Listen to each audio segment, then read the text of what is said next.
Salam sejahtera Bapak Ibu Saudara-saudari yang terkasih dalam nama Tuhan Yesus Kristus.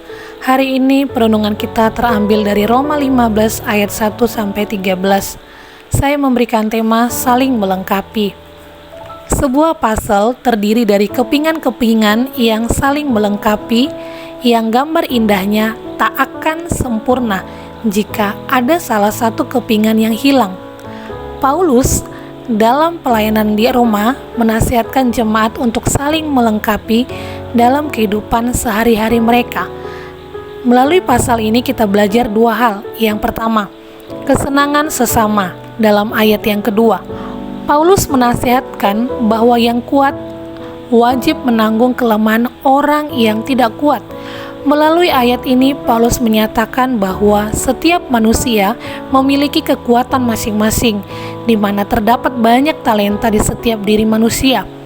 Maka, dalam hal ini, Paulus menekankan agar orang kuat dapat menanggung kelemahan orang lain. Dengan kata lain, memberikan perhatian dan semangat kepada orang lain. Hal ini bertujuan untuk kesenangan bersama dan saling membangun satu dengan yang lainnya.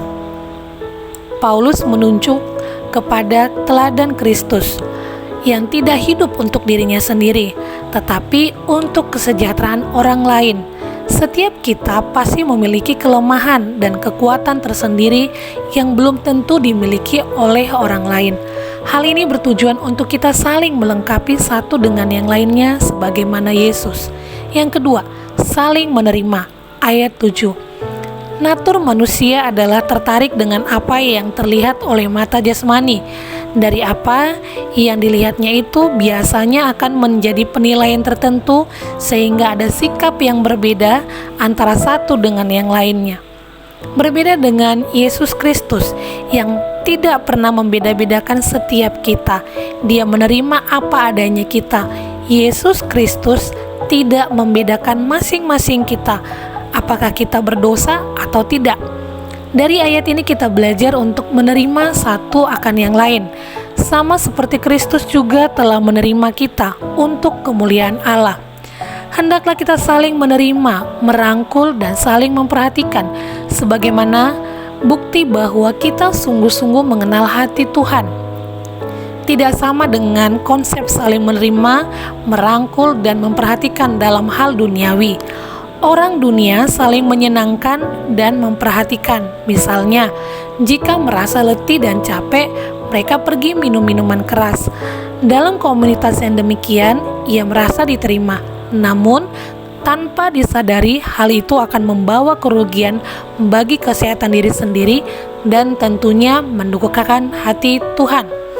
Pasal 13 diakhiri dengan nasihat Paulus. Semoga Allah sumber pengharapan memenuhi kamu dengan segala sukacita dan damai sejahtera dalam iman kamu, supaya oleh kekuatan Roh Kudus kamu berlimpah-limpah dalam pengharapan. Paulus ingin supaya jemaat di Roma menyadari bahwa Allah sumber pengharapan manusia akan menghadirkan sukacita, damai sejahtera di dalam hidup mereka. Sebab Roh Tuhan akan bekerja di dalam hidup setiap orang percaya.